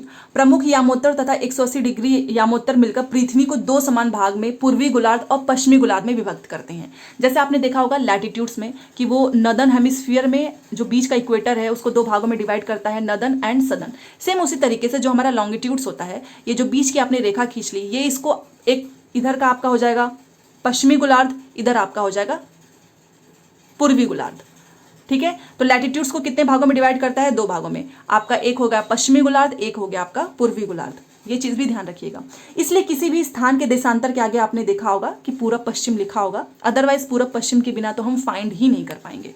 ठीक है, अब यह जानना रोचक होगा कि 180 डिग्री पूरब और 180 डिग्री पश्चिम यामोत्तर एक ही रेखा पर स्थित हैं। जी हाँ, ये देखिए ना, ये एक ही रेखा पर स्थित हैं। आपका ये 180 डिग्री पूरब और ये 180 डिग्री पश्चिम, एक सब एक ही रेखा पर तो स्थित हैं। ठीक है, अब ग्लोब पर जो लैटिट्यूड्स हैं एवं जो देशांतरी यामोत्तर के द्वारा बनी ग्रिड को देखो। मतलब यहाँ पर देखिए, जैसे हम एग्जैक्ट लोकेशन कैसे फाइंड आउट करते हैं, ये आपका जो है ना, ये क्या है, ये एक ग्रिड बनता है। ये ग्रिड कैसे बना? क्योंकि जो लेटी हुई रेखा है ये आपका हो गया लैटिट्यूड्स, और ये जो लंबी रेखा है ये आपका हो गया लॉन्गिट्यूड्स। तो इस तरीके से जब आप इन दोनों रेखाओं को मिलाओगे तो ग्रिड का मतलब होता है जाल। तो यहाँ पर ये दोनों एक दूसरे को काट भी रहे हैं, और जब ये एक दूसरे को काटेंगे जिस लोकेशन पे, उसी से हम फाइंड कर लेते हैं कि ये हमारा कौन सा एग्जैक्ट लोकेशन है। सारे ये जितने भी आप देखते होगे ना, जीपीएस वगैरह सब कुछ इसी पे काम करता है। ठीक है, तो अगर आपको किसी स्थान के अक्षांश और देशांतर की सही जानकारी हो तो आप उसको ग्लोब पर भी देख सकते हो। अगर आपको पता हो कि अच्छा मेरा अक्षांश हो गया 20 डिग्री नॉर्थ, और अगर आपको लैटिट्यूड्स भी पता है कि 2 डिग्री वेस्ट, तो आप आराम से इसको ग्लोब पे भी फाइंड कर सकते हो कि ये कौन सा देश होगा। ठीक है, जैसे कि सेम यहाँ पर देखिए एग्जाम्पल भी दिया गया है कि असम में धुबरी आपका 26 डिग्री उत्तरी अक्षांश एवं 90 डिग्री पूरब जो है देशांतर पर स्थित है। अब उस बिंदु को देखो जहां ये दोनों रेखाएं एक दूसरे को काटती हैं, वो हो गई आपकी धुबरी। मतलब ये बता रहा है कि ये जो आपका ये ग्रिड होता है, जहां पर लॉन्गिट्यूड्स और लैटिट्यूड्स की ये पूरी रेखाएं हैं और जहां पर ये एक दूसरे को काटती हैं, ठीक है, वो जो मेन पॉइंट होता है उससे आपको पता चल जाएगा कि ये जो है आपका असम का धुबरी स्थान है। ठीक है, तो अब आपको कभी कंफ्यूजन नहीं होगा कि हमको लैटिट्यूड्स एंड लॉन्गिट्यूड्स की जरूरत क्यों पड़ती है। ठीक है, वैसे लॉन्गिट्यूड्स की एक और खासियत है, क्योंकि इससे हम टाइम जो है कैलकुलेट करते हैं। जैसे आपने लैटिट्यूड से हीट जोन देखा, वैसे लॉन्गिट्यूड से आप टाइम जो है वो कैलकुलेट करेंगे। तो चैप्टर काफ़ी लेंदी है, तो पूरी क्लास देखना, इसके बाद से आपको कोई क्लास देखने की जरूरत नहीं पड़ेगी। अब आता है हमारा देशांतर और समय। देखिए, अगर मैं आपको एक एग्जाम्पल दूँ, ये जो हमारा ये हमारा इंडिया है। अब ये जो इंडिया है, यहाँ पे आपको पता है अरुणाचल प्रदेश सबसे पहले सूर्योदय होता है, और ये गुजरात है, यहाँ पर सूर्योदय लेट होता है। अब इसके बीच का जो विस्तार होता है वो 30 डिग्री है। 30 डिग्री का मतलब हो गया आपका 2 घंटे, मतलब 2 घंटे का टाइम लैग है। अब आप सोचिए यहाँ पर 6 बजे सूर्योदय होगा, तो यहाँ पर कितने बजे होगा? 8 बजे। और अगर इस हिसाब से टाइम चलेगी तो आपका ट्रेन का टाइम, आपका अलग अलग जगह पर सब कुछ टाइम अलग हो जाएगा, आपका जो एयरलाइंस है वो सब कुछ अलग हो जाएगा। इसीलिए हमको इसका बीच का रास्ता निकालना पड़ा। और वो बीच का रास्ता कैसे निकला कि हमने सोचा कि अच्छा इसको भी 1 घंटा पीछे करते हैं, इसे भी 1 घंटा आगे करते हैं। मतलब बीच से हम लोगों ने अपना एक लाइन खींच दी, हम लोगों ने भी अपने फायदे के लिए एक लाइन खींच दी। ठीक है, ताकि हमारा जो टाइम लैग वाला डिफरेंस है वो कम हो जाए, और जिसे हम बोलते हैं स्टैंडर्ड टाइम। भारत का, जिसे 82.5 डिग्री ईस्ट बोलते हैं। और ऐसा क्यों किया गया? क्योंकि आपको पता ही है कि 30 डिग्री का विस्तार है। 30 डिग्री का मतलब आपका 2 घंटा हुआ, तो 2 घंटे का डिफरेंस को मैनेज करने के लिए 1 घंटा इधर से पीछे होना पड़ेगा, 1 घंटा इधर से आगे होना पड़ेगा, तभी जाकर हम एक एग्जैक्ट टाइम निकाल पाएंगे। नहीं निकालेंगे तो आपको पता है कि हर जगह के टाइमिंग डिफरेंट हो जाएगा। ठीक है। अच्छा, बहुत सारे ऐसी भी कंट्रीज हैं जिनका मानक समय जो है 1 से अधिक भी होता है। जैसे आप रसिया का देखो, वहाँ पे 11 है, बट हमारा एक ही मानक समय है, उसी पे हमारे सारे ये जितने भी टाइम वगैरह हैं अलग अलग जगह का, उसी पे चलता है। ठीक है। तो ये इसकी बहुत इंपॉर्टेंस है। अगर आप देखो लॉन्गिट्यूड्स, तो देखो यहाँ पे लिखा है कि समय को मापने का सबसे अच्छा साधन जो भी अर्थ है, प्लैनेट्स हैं, उसके मूवमेंट से देखते हैं। अच्छा, आज हमारे पास क्लॉक है, पहले तो क्लॉक नहीं था ना, तो पहले के लोग टाइम कैसे देखते थे? वो क्या करते थे ना कि सन के रेज से, मतलब कि वो देखते थे कि अच्छा सुबह के समय जो है सन की, आपको पता होगा, परछाई सबसे ज़्यादा होती है, फिर शाम के समय में भी सन की परछाई सबसे ज़्यादा होती है। तो इससे वो आइडिया लगाते थे कि अच्छा मॉर्निंग है, इवनिंग है। और दोपहर के समय जो सन का शैडो होता है ना, वो कम होता है, तो इससे पता चलता था कि अच्छा अभी दोपहर है, क्योंकि पहले क्लॉक वगैरह नहीं होते थे, तो इसी परछाई से ही वो लोग पता करते थे।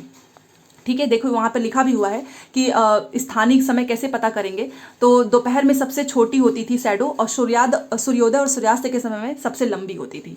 ठीक है। अब यहाँ पर आपको पता है कि ग्रीनविच, ये हमने पढ़ लिया है, ग्रीनविच पर स्थित प्रमुख यामोत्तर पर सूर्य जिस समय आकाश के सबसे ऊंचे बिंदु पर होगा, उस समय यामोत्तर पर स्थित सभी स्थानों पर दोपहर होगा। इस चीज़ का ध्यान रखिएगा। ये अभी हम लोगों ने जब लैटिट्यूड्स पढ़ा, ऐसे जो बीच में हमारा प्राइम मेरिडियन है, जिसे हम बोलते हैं प्रमुख यामोत्तर, उसके पास ये सारे देशांतरी हैं। तो यहाँ ये वाला जो लाइन हो गया 0 डिग्री है, और ये आपका ग्रीनविच है। ग्रीनविच पर स्थित जित प्रमुख यामोत्तर पर, यहाँ पर प्रमुख यामोत्तर पर सूर्य जो है ना, सन की बात हो रहा है, जिस समय आकाश के सबसे हाई पॉइंट पे होगा, उस समय सभी यामोत्तर पर जो है, जो भी स्थान स्थित है यामोत्तर पे, वहाँ पर दोपहर होगी। ये डायरेक्ट लाइन पूछा हुआ है, ये फैक्ट है, याद रखना है कि ग्रीनविच पर स्थित ये प्रमुख यामोत्तर पर सूर्य जो है, जिस समय आकाश के सबसे हाई पॉइंट पे होगा, उच्चतम बिंदु पर होगा, उस समय यामोत्तर पर स्थित सभी जो स्थान होंगे उस पे दोपहर होगा। इस पे जो भी स्थान पड़ेगा उस पे सभी जगह दोपहर होगा। ये क्वेश्चन पूछा हुआ है, अभी मैं आपको दिखाने वाली हूँ। ठीक है।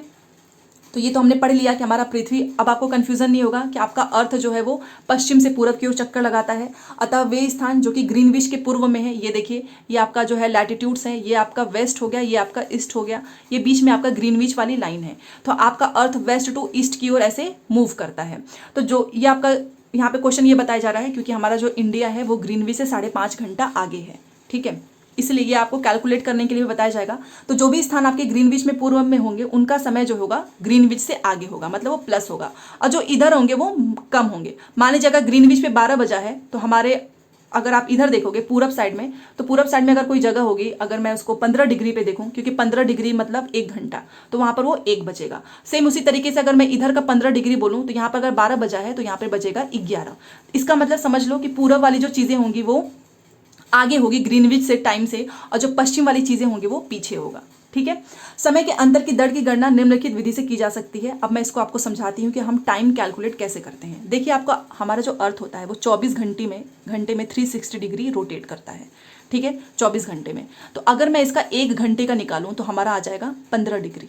ठीक है, 1 घंटे का 15 डिग्री मतलब 1 घंटे में वो 15 डिग्री। अब इस 15 डिग्री 1 घंटे में कितने होते हैं? 60 मिनट। 60 मिनट, तो मतलब कि 1 डिग्री की वैल्यू कितनी हो गई? 4 मिनट। मतलब ये 1 डिग्री में 4 मिनट ऐसे घूमता है। ठीक है। सेम वही चीज लिखा हुआ है, नहीं तो समझ में नहीं आएगा कि ये कैसे हुआ। देखिए यहाँ पे लिखा हुआ है कि पृथ्वी लगभग 24 घंटे में अपने अक्ष पे 360 डिग्री घूमती है, ये मैंने आपको बताया।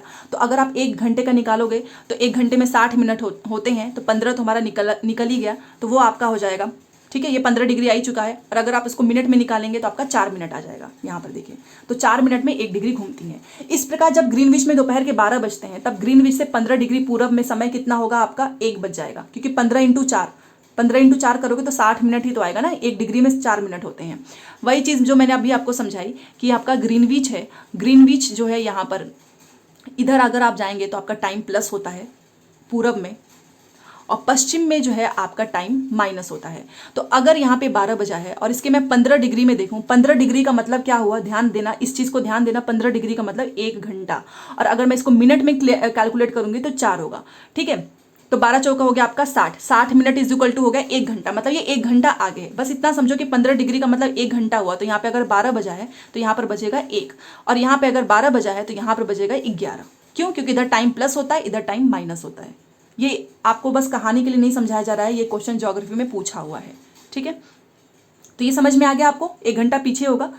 तो ग्रीनविच पे दोपहर के 12 बजते हैं, तो उस समय 180 डिग्री पर मध्य रात्रि होगी। इसका क्या मतलब है, ये देखो, ये आपका बीच में ग्रीनविच है। यहाँ से आप आएंगे 1 2 3 4 5, यहाँ पे मान लीजिए दोपहर का 12 बजा है, दोपहर का 12 बजा है, 1 2 3 4 5 6 7 8 9 10 11 12। तो अगर यहाँ पे दोपहर का 12 बजा है, तो अगर आप यहाँ पर आएंगे तो यहाँ पर क्या बजेगा, 180 डिग्री पर रात होगा, रात का 12 बजता है। तो ये भी चीज़ ध्यान रखिएगा। सेम उसी तरीके से यहाँ पे दोपहर के 12 बजे हैं, तो आप यहाँ से आएंगे, ग्रीनविच के मध्य में 12 बजा है, 1828 यहाँ पर जब हम आते हैं इंटरनेशनल डेट लाइन जो हमारी खत्म होती है यहाँ पे, तो यहाँ पर होगा रात का 12, दोपहर का 12, रात का 12, दोपहर का 12, रात का 12। इस चीज़ को भी क्लियर रखना।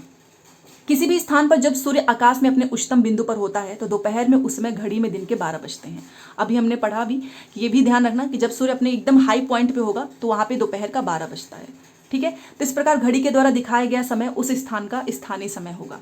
ठीक है, अब ये तो हम लोगों ने पढ़ लिया है। अब देशांतरी यामोत्तर पर सभी स्थानों का स्थानीय जो समय होता है वो भी समान होता है। अब टाइम कैलकुलेट कैसे करते हैं ये हमारे लिए इंपॉर्टेंट है, इस चीज़ का ध्यान रखिएगा, क्योंकि एग्जामिनर यही क्वेश्चन बार बार पूछता है, क्योंकि इसमें थोड़ा सा लोगों को कन्फ्यूजन होता है। अब हम लोगों ने स्टैंडर्ड टाइम क्यों माना है, मानक समय क्यों माना है, अभी मैंने आपको समझाया कि भाई ये हमारा इंडिया है, इसका 30 डिग्री विस्तार है। अब 30 डिग्री का मतलब 15 डिग्री का मतलब बताओ 1 घंटा हुआ, तो 30 डिग्री का मतलब हो गया 2 घंटे। तो ये पूरा 30 डिग्री है, तो यहाँ इसका मतलब 2 घंटे का हमारा टाइम लैग हो गया। अब इस 2 घंटे को मेंटेन भी तो करना पड़ेगा ना, इसके लिए हम लोगों ने बीच से एक रेखा ले ली जो इधर 1 घंटा पीछे 1 घंटा आगे करेगा, तो टाइम मैनेज हो जाएगा। तो जितने भी फिर अब हमें दिक्कत नहीं होगी। अगर हम ये ना करें तो जो भी आपको ये ट्रेन की टाइम है, एयरलाइंस की टाइम है, सारी चीज़ें वो सब बिगड़ जाएंगी। ठीक है, तो इसीलिए आपको एक स्टैंडर्ड टाइम की जरूरत पड़ती है, और ये स्टैंडर्ड टाइम हमारा होता है 82.5 डिग्री ईस्ट, क्योंकि आपको पता है हमारा इंडिया ईस्ट साइड में है इसलिए। तो ये हम लोगों ने देखा कि हमको मानक समय हम क्यों मानते हैं। तो देखो, अलग अलग यामोत्तर पर स्थित स्थानों के जो स्थानीय समय है उसमें अंतर होता है। अब आपको समझ में आ गया क्यों अंतर होता है। यहाँ पर देखो, ये हमारा इंडिया है, यहाँ से यहाँ पर 30 डिग्री का विस्तार है। ठीक है, तो अंतर तो होगा ही, ऑब्वियस ही बात है, बट हम लोगों ने बीच से एक रेखा ले ली जिसे हम बोलते हैं मानक यामोत्तर, स्टैंडर्ड टाइम, और ये होता है 82.5 डिग्री पूरब। उदाहरण के लिए बहुत सारे देशांतर लैटिट्यूड्स का टाइम के लिए बहुत इंपॉर्टेंस है, तो बहुत सारे देशांतर से होकर, ये सारे क्या हैं, ये देशांतर ही तो हैं, तो बहुत सारे देशांतर से होकर गुजरने वाली रेलगाड़ियों के लिए समय सारणी मतलब टाइम वगैरह बनाना कठिन हो जाएगा, क्योंकि 2 घंटे का टाइम यहाँ पर आ रहा है। भारत का अगर आप यहाँ पर देखो, भारत के गुजरात में यहाँ पर आपका द्वारका है और यहाँ पर आपका असम का डिब्रूगढ़ है। अब इन दोनों के बीच में आपका 1 घंटा 45 मिनट का अंतर है, तो ये जरूरी होगा ना कि आपको बीच की मध्य भाग से होकर गुजरने वाली किसी भी यामोत्तर के स्थानीय समय को आप क्या मान लें, देश का मानक समय। अगर हम एक मानक समय मान लेंगे तो 1 घंटा 45 मिनट का जो डिफरेंस है वो हमारा मेंटेन हो जाएगा। तो इस यामोत्तर रेखा के स्थानीय समय को हमने क्या मान लिया, ये पूरे देश का मानक समय मान लिया। अब भारत में आपको पता है 82.5 डिग्री को हम क्या मानते हैं, मानक यामोत्तर, ये याद रखिएगा। इस यामोत्तर के स्थानीय समय से, इसी यामोत्तर के स्थानीय समय से पूरे देश का मानक समय माना जाता है। तो जो भी 1 घंटा 45 मिनट 2 घंटे का जो डिफरेंस आ रहा है वो क्लियर हो जाएगा, और इसे हम बोलते हैं भारतीय मानक समय। अब कुछ लोग बोलेंगे कि आपने 2 घंटा पहले बताया, भाई यहाँ पे गुजरात के द्वारका और असम की बात हो रही है, लेकिन अगर आप गुजरात और अरुणाचल प्रदेश की बात करेंगे तो यहाँ इनका विस्तार 30 डिग्री हो जाता है, मतलब 2 घंटे का डिफरेंस आ जाता है। तो उसके लिए भी बीच की जो हम लोगों ने एक मानक यामोत्तर मान लिया, और इसी स्थान, इसी जो ये मानक यामोत्तर है इसको हम लोगों ने पूरे देश का एक तरीके का मानक समय मान लिया। तो अब कोई कन्फ्यूजन ही नहीं होगा, और टाइम में भी कोई गड़बड़ी नहीं होगी। ठीक है, ये चीज़ क्लियर हो गया कि क्यों हमें चाहिए होता है मानक समय, इसलिए चाहिए होता है क्योंकि 2 घंटे के टाइम को आप कैसे मैनेज करोगे, इसके लिए आपको कोई बीच का रास्ता तो निकालना ही पड़ेगा, और वो ये है।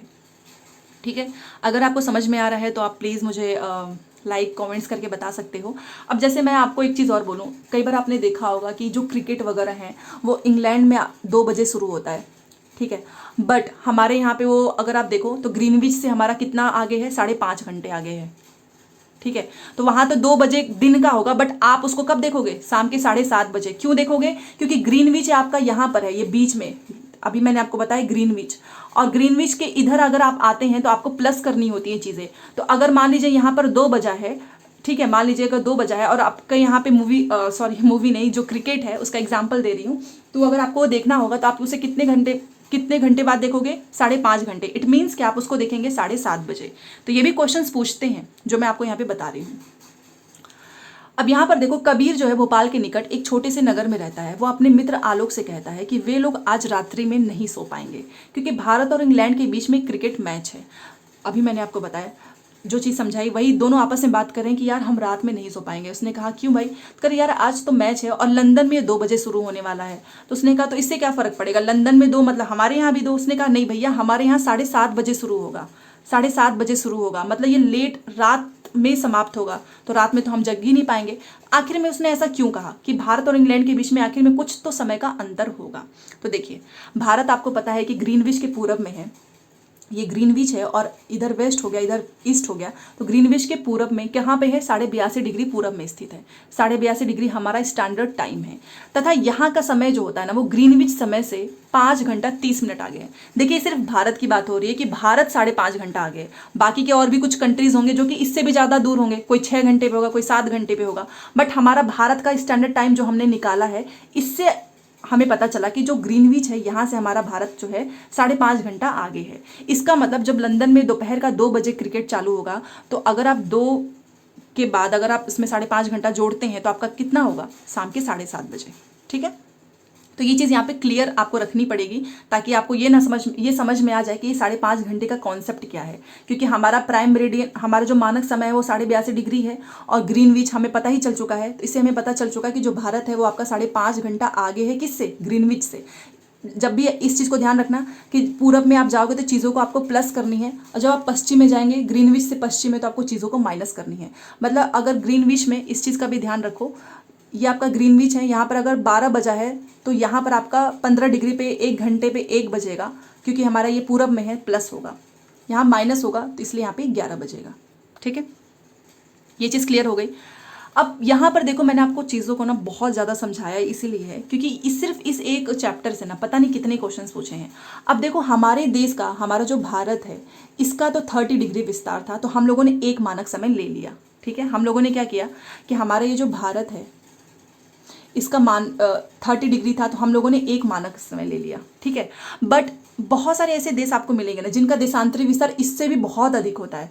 अब इसके लिए सिर्फ एक मानक समय आप लोगे ना तो भी वहाँ पे टाइम का डिफरेंस हो ही जाएगा, एक मानक समय निकल नहीं पाएगा। तो इसलिए इन लोगों ने ना 11 मानक समय ले लिया है। अच्छा, 11 मानक समय लेना पड़ेगा ताकि हम टाइम को मैनेज करें।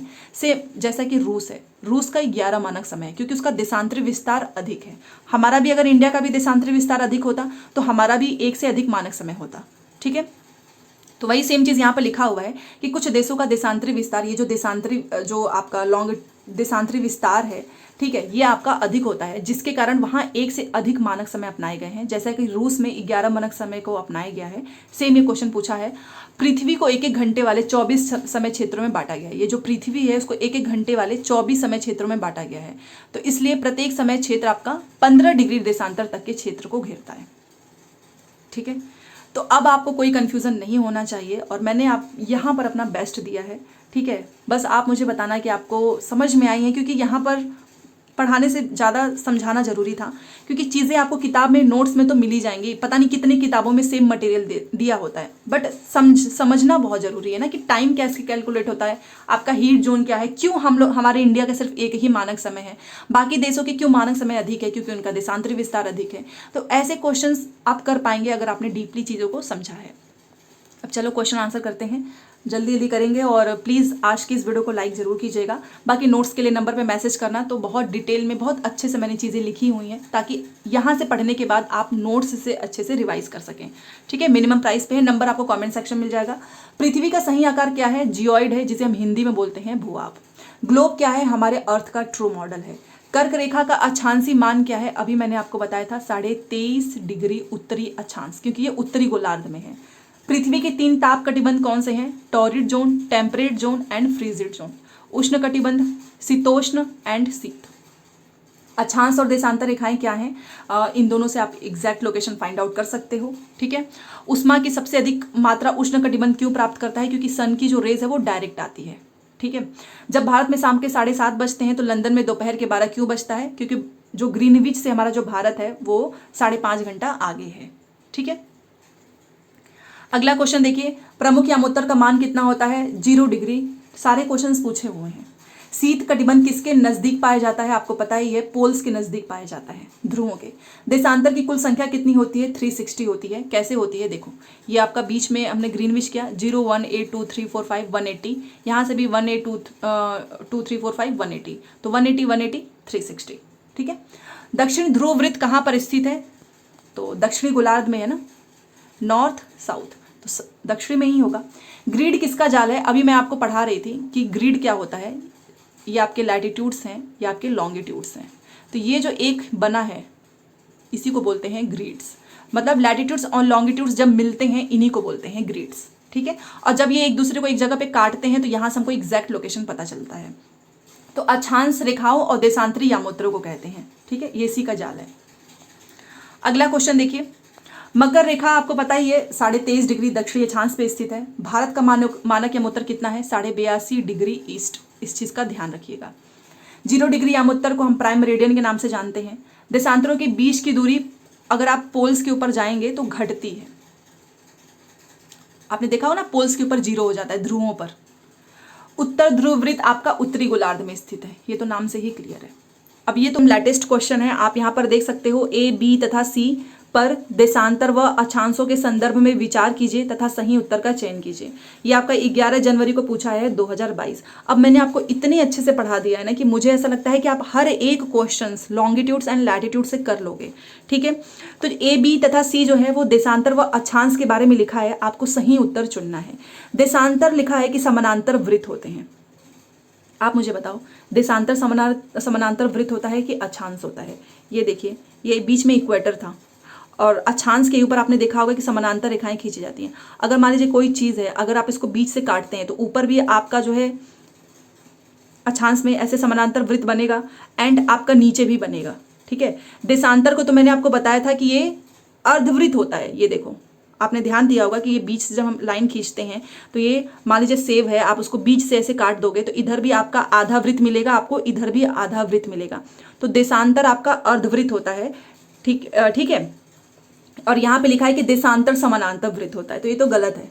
आपका देशांतर जो होता है, देशांतर अक्षांश, वो अर्धवृत्त होते हैं, ये सेम चीज देखिए। और जो अक्षांश होता है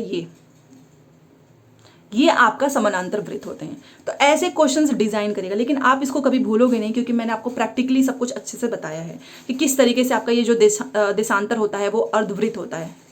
आधा हिस्सा काटने के बाद अर्धवृत्त ही तो बचेगा ना, तो इसलिए हमारा ए गलत है, बी एंड सी सही है। ये आपका 2022 में पूछा है, ठीक है। अगला क्वेश्चन भी 2022 में ही पूछा है, ज्यादा पुराना है भी नहीं। निम्न विशेषताओं से पृथ्वी के ताप कटिबंध की पहचान करो। अच्छा, चारों पढ़ो और बताओ कि ये कौन सा हीट जोन है, जो कि अभी हमने लैटिट्यूड्स में पढ़ा है।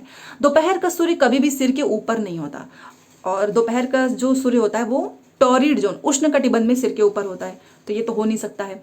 इन क्षेत्रों का तापमान मध्यम होता है, मतलब ठंडी भी होती है गर्मी भी होती है, और सन की जो रेज होती है वो सिर के ऊपर नहीं होता है, स्लैंटेड होता है, मतलब तिरछा होता है। तो आप समझ गए होंगे कि किसकी बात हो रही है, शीतोष्ण कटिबंध की बात हो रही है, टेम्परेट जोन की।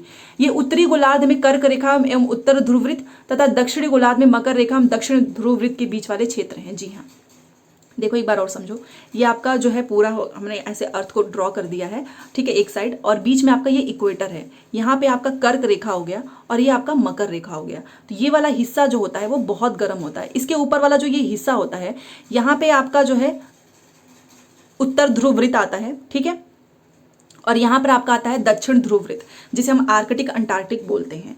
तो इन दोनों के बीच का जो एरिया होता है वो टेम्परेट होता है, मतलब कर्क रेखा और उत्तर ध्रुव वृत्त और ठीक है, कर्क रेखा और उत्तर ध्रुव वृत्त और मकर रेखा और दक्षिण ध्रुव वृत्त। तो ये जो एरिया होता है इसमें सन की रेज जो है वो स्लैंटेड होती है और बेसिकली टेम्परेचर मध्यम होता है, और इसे हम बोलेंगे क्या, आप बताओ। तो दक्षिणी गोलार्ध में मकर रेखा और दक्षिण ध्रुव वृत्त के बीच वाले क्षेत्र हैं टेम्परेट जोन, मतलब शीतोष्ण कटिबंध।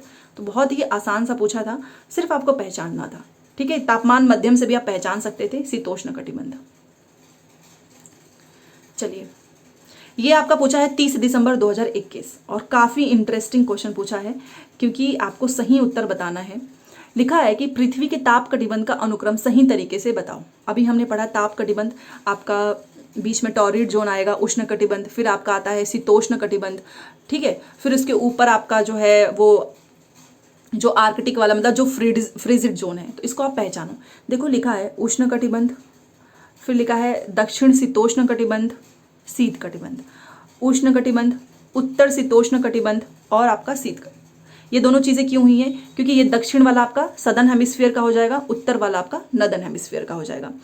तो ये दोनों तो सही है। यहाँ पर लिखा है कि दक्षिण शीतोष्ण कटिबंध, फिर उष्ण कटिबंध, ये तो नंबर ही गड़बड़ है, क्योंकि सबसे पहले तो आपका जो है, सबसे पहले आपका टॉरिड जोन आता है यहाँ पर उष्ण कटिबंध। उसके बाद से अगर मैं नीचे ऊपर की बात करूँ तो यहाँ पर आपका आता है उत्तर शीतोष्ण टेम्परेट जोन, और ये आपका आता है फ्रीजिड जोन। ये सही हो गया, ठीक है, दोनों ही सही हैं। तो ये दोनों सही हैं, ये उल्टा लिख दिया है, तो ए एंड बी। कुछ नहीं, बस एक बार आपने पढ़ लिया आप सारे क्वेश्चंस कर लोगे। ये भी आपका 2022 में पूछा है। चलो अक्षांश के बारे में आपको बताना है, लैटिट्यूड्स। अब देखती हूँ कितने लोगों ने अच्छे से पढ़ा है। अक्षांश एक काल्पनिक वृत्ताकार रेखा है जिसकी त्रिज्या विविध है। जी हाँ, जो लैटिट्यूड्स होते हैं वो क्या है? ऐसा कुछ रेखा है नहीं, काल्पनिक है। अक्षांश जो होता है वो समय की पहचान करने के लिए अति महत्वपूर्ण है। गलत। मैंने अभी तो आपको बताया कि लैटिट्यूड्स की जरूरत होती है समय को पहचानने के लिए, अक्षांश की नहीं। तो ये खत्म। अक्षांशों को अंशों में मापते हैं। जी हाँ, 0 डिग्री, फिर 1 2 3 4। विषुवत वृत्त से दोनों तरफ ध्रुवों के बीच की दूरी पृथ्वी के चारों ओर के वृत्त का 1/4 है। मैंने स्टार्टिंग में ही बताया था कि ये आपका जो नॉर्थ पोल हो गया, ये साउथ पोल हो गया। अब इसके जो बीच का डिफरेंस होता है ये 1/4 होगा पृथ्वी के चारों ओर के वृत्त का, मतलब 360 इंटू 1/4 करोगे तो 90। तो ऊपर भी आपका उत्तरी अक्षांश भी 90 और नीचे दक्षिणी अक्षांश भी 90। तो ये तो एकदम सही है। तो ये भी सही है, ये भी सही है, ये भी सही है। ये गलत हो गया है क्योंकि अक्षांश से हम समय की पहचान नहीं करते हैं, देशांतर से करते हैं। तो ए सी डी, ठीक है। चलिए, अगर आपको मज़ा आ रहा होगा तो ये भी बताइएगा कि इस तरीके से आपको अच्छा लग रहा है या नहीं। किस देशांतर को हमने भारत के लिए माना क्या उत्तर माना है? 82.5 डिग्री। अब तो मुझे लगता है कोई भूलेगा ही नहीं, ईस्ट। ये हमारा माना क्या उत्तर है। 2021 में पूछा है 82.5 डिग्री पूरब, ठीक है।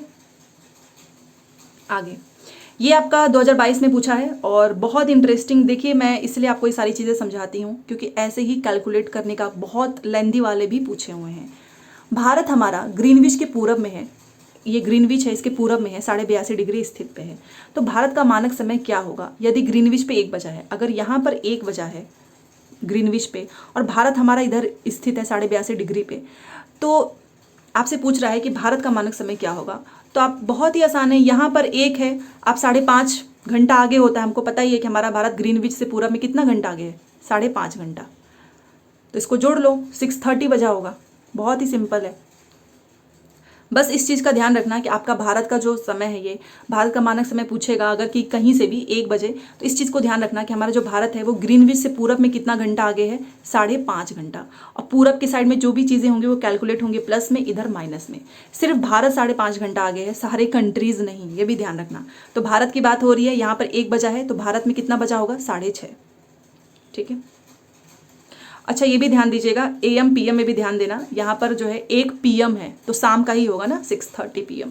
इस चीज़ का भी ध्यान रखना क्योंकि आपको AM वाले भी चीज़ें मिलेंगे। हो गया। चलो, ये भी आपका 2022 का पूछा है, आप देख सकते हैं। बहुत सारे क्वेश्चंस मैं लेकर आई हूँ। कब ग्रीनविच यामोत्तर पर सभी स्थानों में दिन का मध्य या दोपहर होगा?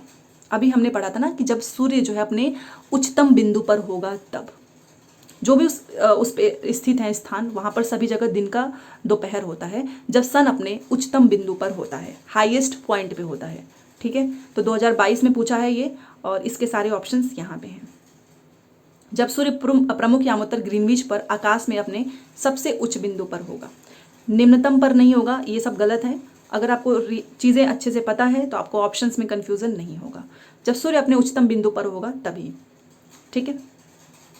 अगला देखिए, ये भी 2021 में पूछा हुआ है और काफ़ी अच्छा क्वेश्चन पूछा है कि अभिकथन में लिखा है कि कुछ देशों का अक्षांशीय विस्तार काफ़ी अधिक होता है। जी हाँ, अभी हमारा इंडिया का देखो 2 घंटे का डिफरेंस आ जाता है। रूस का देखिए 11 मानक समय है वहाँ पे, तो अक्षांशीय विस्तार भी अधिक है। कुछ देशों में 1 से अधिक मानक समय, मैंने अभी आपको बताया कि जो रसिया है वहाँ पर देखिए रूस में आपका 11 मानक समय अपनाया गया है। तो बात तो एकदम सही है, बट यहाँ पर मानक समय की बात हुई, यहाँ पे अक्षांशीय विस्तार की। इन दोनों का एक्सप्लेनेशन सही नहीं है, इंडिविजुअल राइट है। क्योंकि अक्षांशीय विस्तार भी अधिक होता है कुछ देशों का। कुछ देशों में एक से अधिक मानक समय क्यों है? क्योंकि उनके देशांतरी विस्तार अधिक है। तो यहाँ पर देशांतर की बात हो गई और यहाँ पे अक्षांशीय की। अगर यहाँ पर भी अक्षांश के ही बारे में लिखा होता तो एक्सप्लेनेशन सही होता। तो इंडिविजुअल स्टेटमेंट सही है, explanation is not right. Okay, तो ये 2021 का ही है। दोनों सही है बट व्याख्या सही नहीं है। ठीक है, तो बस मैंने अपने साइड से अपना बेस्ट देने की कोशिश की है इस चैप्टर को समझाने के लिए। अगला चैप्टर भी बहुत इंपॉर्टेंट है। अगर आपको समझ में नहीं आ रही होंगी तो भी बताना, बट मुझे ऐसा लगता है कि आप इसको 1-2 बार भी देखेंगे आपको समझ में आ जाएगा। देखो, इसको समझना, इसको याद मत करना, रटना मत, क्योंकि ये जो चीज़ें मैं आपको यहाँ पर बताई हूँ ये रटने वाला नहीं है। और वैसे भी ज्योग्राफी हमारा लिविंग चीज़ें होती हैं और मज़ा आता है क्योंकि आपको समझ में आता है अपने अर्थ के बारे में, हमारे देश के बारे में, किस तरीके से ये GPS वगैरह सब कुछ काम करते हैं, टाइम कैसे कैलकुलेट होता है, क्यों किसी एक जगह पे गर्मी बहुत ज़्यादा पड़ती है। तो ये काफ़ी इंटरेस्टिंग सब्जेक्ट है, इसको आपको समझना है, पहले ही बता देती हूँ। ठीक है, एक बार समझ गए फिर आपको नोट्स से केवल रिवाइज करना है। तो चलिए मिलते हैं नेक्स्ट क्लास में। लाइक शेयर सब्सक्राइब कर दीजिएगा। Thanks for watching.